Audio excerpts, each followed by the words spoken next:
నమస్తే, welcome to our channel. నేను anchor సిరి. ప్రస్తుతం మనతో పాటు ఉన్నారు ప్రముఖ ఆధ్యాత్మికవేత్త, వాస్తు జ్యోతిష పండితులు, అలాగే శ్రీ విద్య ఉపాసకులు శ్రీమతి జయప్రద గారు. అమ్మతో మాట్లాడతాం. అమ్మ నమస్తే. నమస్తే అమ్మ. శ్రీమాత్రే నమః. అమ్మ, ఈరోజు ఒక మోస్ట్ ఇంపార్టెంట్ టాపిక్ డిస్కస్ చేయాలనుకుంటున్నాం మీతోని. మనం ఈ ఇయర్ లో చూసుకుంటే కనుక ఎన్నో కేసెస్ చూసాం. బలైపోయిన భర్తలు భార్యల చేతుల్లో. మిక్సీ జార్ అంటారు, డ్రమ్ అంటారు, ఆ రకరకాల థాట్స్ తోని. అసలు ఈ విధంగానే ఈ మధ్య కాలంలోనే చూస్తున్నాం అమ్మ ఇవి ఎక్కువ. ఈ విధంగా అసలు ఎందుకు జరుగుతోంది అంటే, ఇప్పుడు ఈ చంపుతున్న వాళ్ళలో చూసుకుంటే కనుక వీళ్ళలో జాతక దోషాలు ఏమన్నా ఉంటాయి అంటారా?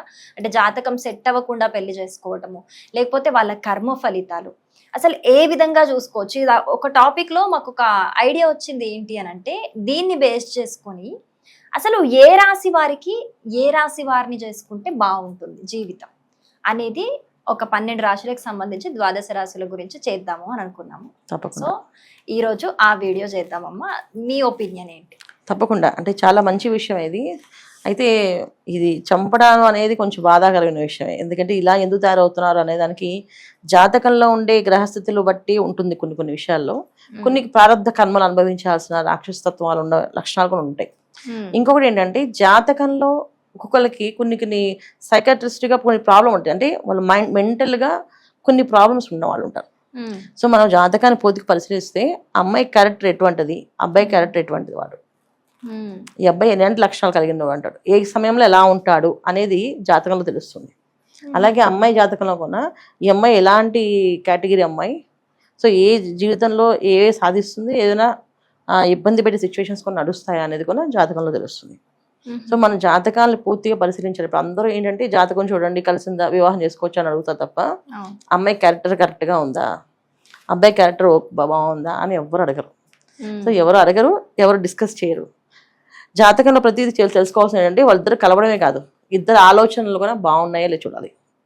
ఏ ఒక్క ఆలోచన బాగుంటేనే ఆ ఆలోచన వల్లే వాళ్ళు ముందుకెళ్ళగలుగుతారు. ఇద్దరిలో ఎవరికైనా ఒకరికి నెగిటివ్ ఆలోచన ఉంది అంటే ఖచ్చితంగా ఇంకొకరికి అది ఎఫెక్ట్ అవుతుంది. అయితే ఇక్కడ 2 రకాలైన విషయాలు ఉంటాయి. ఇద్దరికి ఆలోచనలు నెగిటివ్ ఉన్నప్పుడు నెగిటివ్ సిచ్యువేషన్స్ ఫేస్ చేయాలని రూల్ ఉండదు. ఒకరు ఆలోచిస్తే ఇంకోళ్ళు ఆలోచిస్తుంటారు. సో ఇద్దరు పాజిటివ్ ఉన్నప్పుడు ఆ పాజిటివ్నెస్ ఇద్దరికి మంచిగా చేయొచ్చు, చెడు చేయొచ్చు. అందుకని నా దారిలో నేను ఉండాలి, నాకు నచ్చట్లేదు ఎందుకు, నేను నా దారిలో నేను ఉంటాను, నీ దారిలో నువ్వు ఉండని చెప్పేసి ఇలా కూడా ఉంటాయి. కానీ చంపేంత గుణం రావాలి అంటే అది ఖచ్చితంగా జాతకంలో దోషాలు ఉన్నట్టు లెక్క, బాగా తీవ్రంగా ఉన్నది ఒకటి. రెండోది కలియుగం. ఈ కలియుగంలో ఏంటంటే ప్రారంధ కర్మలు ఎక్కువగా ఉంటాయి, పాపకర్మ ఎక్కువగా ఉంటుంది. సో పాపం చేయడానికే జన్మ వాళ్ళు తీసుకుంటూ ఉంటారు కొన్ని జన్మలు. ఆ పాపం యొక్క ఫలితం కూడా వీళ్ళకి పనిచేస్తుంది. సో ఇవన్నీ మనం చూసుకోవాల్సింది ఏంటంటే, ఫస్ట్ పెళ్ళవక ముందే అమ్మాయి జాతకం పూర్తిగా అనాలిసిస్ చేసి ఈ అమ్మాయికి ఎలాంటి హస్బెండ్ వస్తే బాగుంటుందని తల్లిదండ్రులు తెలుసుకోవాలి. అలాగే అబ్బాయి జాతకం కూడా పూర్తిగా తెలుసుకొని ఎలాంటి అమ్మాయిని తెచ్చుకోవాలి అనేది వీళ్ళు తెలుసుకుంటే ఆ కొన్ని లక్షణాలను బట్టి మీరు వెతుక్కోవచ్చు. వీళ్ళు ఏం చేస్తారు, కంప్లీట్గా అమ్మాయి నచ్చాక అప్పుడు జాతకాలు చూపిస్తుంటారు. అసలు ఎలాంటి అమ్మాయి కావాలని ఫస్ట్ క్లారిటీ వీళ్ళు తీసుకోరు.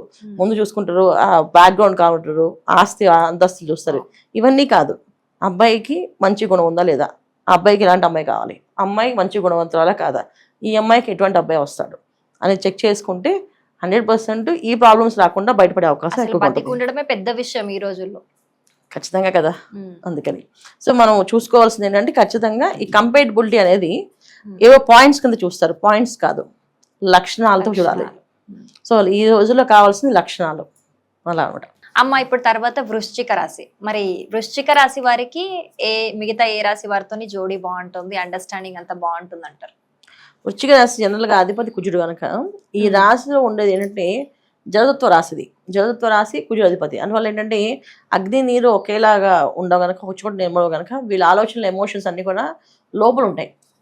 బయటికి మాత్రం చాలా గంభీరంగా, చాలా కమర్షియల్ మనుషుల్లాగా, ప్రతి లెక్కలు వేసే మనుషుల్లాగా, సో ఉన్నది ఉన్నట్టుగా మొహం మీద మాట్లాడే మనుషుల్లాగా, కొంచెం మూర్ఖత్వంగా ఉండేవాళ్ళలా కనిపిస్తారు. ఇప్పుడు ఏదైనా విషయం ఉందనుకోండి, మొహం మీద అడిగేస్తారు, అది లోపల దాచుకోవడం, లోపలే బాధపడ్డము, సమయం వచ్చాడు మాట్లాడదాం అనుకోవడం, అలాంటివి ఏమి ఉండవు వీళ్ళ దగ్గర. ఉన్నది ఉన్నట్టు అడిగేస్తే కానీ హ్యాపీ అవరు వాళ్ళు. అడిగేస్తారు, అడిగేయాలి, లేకపోతే కడిగేయాలి, లేకపోతే గట్టిగా తిట్టేయాలి.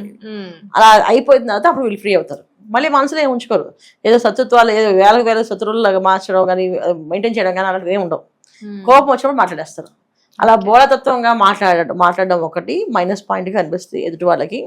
ఉన్నట్టుగా అడిగితే ఈ రోజుల్లో ఆడపిల్లలు గట్టిగా మాట్లాడితే అది ఎమోషన్స్ కొంచెం రిలేషన్స్ బ్రేక్ అయ్యే అవకాశాలు ఉంటాయి. ఆ ఎమోషన్గా మాట్లాడేసిన తర్వాత మళ్ళీ వీళ్ళు మామూలు అయిపోతారు. కానీ వాళ్ళు మాట్లాడే విషయాలన్నీ గుర్తుపెట్టుకొని అవతల వాళ్ళు వెళ్ళి లైఫ్ లాంగ్ సాధిస్తారు.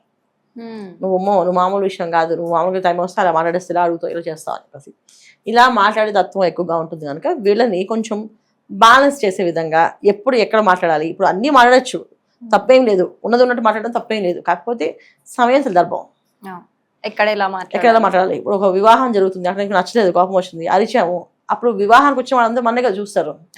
అక్కడ మనం అరుస్తాం అని తెలుసు, కానీ అక్కడ మనకు జరిగిన బాధ అన్యాయం తెలియదు వాళ్ళకి. వీళ్ళు ఎవరో అరుస్తున్నారు, గట్టిగా మాట్లాడుతున్నాడు అనే తత్వం పడిపోతాం. సో వాళ్ళలో మనం వాళ్ళ ముందు ఒక నెగిటివ్గా పడతాం, పాజిటివ్గా ఉంటాం. మనం చేసే విషయంలో పాజిటివ్ ఉన్నప్పటికీ కూడా ఎదురు నెగిటివ్ ఉంటుంది. అలాగే ఏదైనా సమయం సందర్భం లేకుండా మాట్లాడితే కొన్ని విషయాల్లో సిచ్యువేషన్స్లో వైఫ్ అండ్ హస్బెండ్ మధ్యలో ఏదైనా ప్రాబ్లం వచ్చినప్పుడు వైఫ్ మాట్లాడినా హస్బెండ్ మాట్లాడినా అక్కడున్న రిలేషన్స్ అందరూ కూడా బాధపడే అవకాశం ఉంటుంది. ఒక విషయం అడగాలి, అది అప్పుడే అడిగేకూడదు, అడిగేది ఇప్పుడు అందరూ ఇప్పుడు అడిగేస్తే ఒక క్లారిటీ వచ్చేస్తుంది అని చెప్తాను. అడిగితే ఆ క్లారిటీ వచ్చే మాట తర్వాత దేవుడు ఎరుగు. కానీ వీళ్ళు ఇలాంటి క్యారెక్టర్ అని చెప్పి నెగిటివ్ క్యారెక్టర్ కింద స్టాంప్ అయిపోతుంటారు. అందుకని జాగ్రత్తగా ఉండాలి. దాన్ని బ్యాలెన్స్ చేయగలిగిన వాళ్ళు ఉండాలి. ముఖ్యంగా భార్యాభర్త మధ్య నుంచి మనం ఆడుతాం కనుక వైఫ్ అండ్ హస్బెండ్ మధ్యలో వైఫ్కి అయితే హస్బెండ్, హస్బెండ్ అయితే వైఫ్, ఏ రాశి వాళ్ళు చేసుకుంటే మ్యాచ్ అవుతారు. సో మీన రాశి వాళ్ళు చేసుకోవాలి వీళ్ళు. సో మీన రాశి వాళ్ళు ప్రతి విషయాన్ని బ్యాలెన్స్గా ఎప్పుడు ఎక్కడ ఏదో వీళ్ళు మాట్లాడతారు. మీన రాశి వాళ్ళు కూడా మాట్లాడతారు, వాళ్ళు చమత్కారంగా మాట్లాడతారు. సో మాట్లాడే దాంట్లో నలుగురిలో నవ్వుతూ అన్ని విషయాలు చెప్పేస్తారు. మీ ఆలోచన విధానం ఇలా కదా, మీరు ఇలా ఉంటారుదా, ఇలా చేస్తారు కదా అని చెప్పేసి. ఇక్కడ వీళ్ళు ఎన్ని మాట్లాడినా ఎదుటి వాళ్ళకి తగులుతాయి దెబ్బలు, కానీ అది మిగతా వాళ్ళందరికీ వీళ్ళు నెగిటివ్గా కనిపించరు. వాళ్ళందరూ ఎంజాయ్ చేస్తుంటారు, ఏదో సరదాగా మాట్లాడుతున్నారు, సరదాగా కబుర్లు చెప్తున్నారే, సరదాగా బాగానే అందరితో నవ్వుతూ అనేస్తున్నారే అని చెప్పి అంటారు తప్ప నెగిటివ్ అవరు. వీళ్ళు యాక్టివ్గా కనిపిస్తారు, వాళ్ళకి సరదాగా కనిపిస్తారు తప్ప నెగిటివ్ రాదు. ఇక్కడ వీళ్ళు కోపంతో ఆవేశంతో మాట్లాడతారు కనుక ఈ కోపం ఆవేశం ఎదురు వాళ్ళు నెగిటివ్గా కనిపిస్తారు. వీళ్ళు ఇక్కడ బ్యాలెన్స్గా మాట్లాడతారు. సేమ్ ఇద్దరు సిచ్యువేషన్స్ ఒకటే, అడగవలసిన విషయాలు ఇద్దరు అడుగుతారు. బోధతత్వం ఇద్దరికి ఉంటుంది, ఇద్దరు ఎక్కడ తగ్గరు ఏ విషయంలోని. కాకపోతే ఇక్కడ సాఫ్ట్ నేచర్లో అడుగుతారు, ఇక్కడ అగ్రెసివ్ నేచర్తో అడుగుతారు. అరుస్తూ మాట్లాడతారు, అరవకుండా మాట్లాడతారు.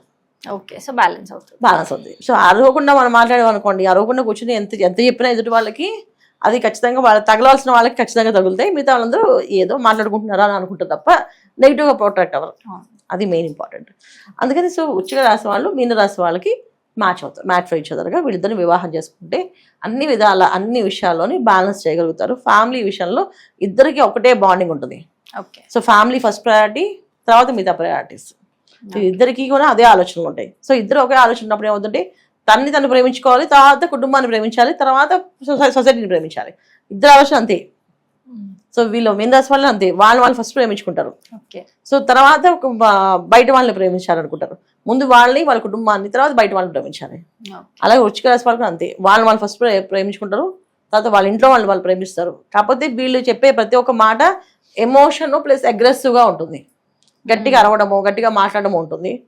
మీన రాశి వాళ్ళు స్లోగా మాట్లాడము, నిదానంగా చెప్పడము, ఒక విషయాన్ని వాళ్ళకి అర్థం విధంగా వాళ్ళు రిలీజ్ అయ్యే విధంగా చెప్పగలిగే క్యాపబిలిటీస్ ఉంటాయి వాళ్ళకి.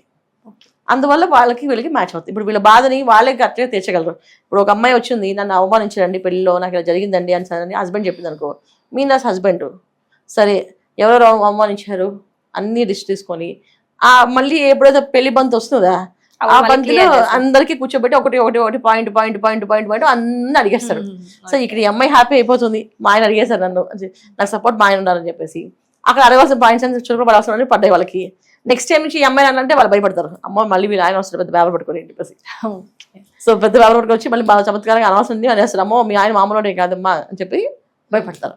సో ఇది జరుగుతాయి కాంబినేషన్స్, అందుకే చేసుకోవచ్చు. సో వృశ్చిక రాశి వారు మరి వేరే ఇతర రాశి వాళ్ళని చేసుకొని ఉంటారు, లేకపోతే ఈ కాంబినేషన్ వాళ్ళు చేసుకొని ఇబ్బందులు పడుతున్న వాళ్ళు ఉంటారు. జనరల్గా ఏంటంటే చాలా ఫ్యామిలీస్లో వైఫ్ అండ్ హస్బెండ్ మధ్యలో ఏదో ఒక ఎమోషన్ కనెక్ట్ అయి ఉంటుంది.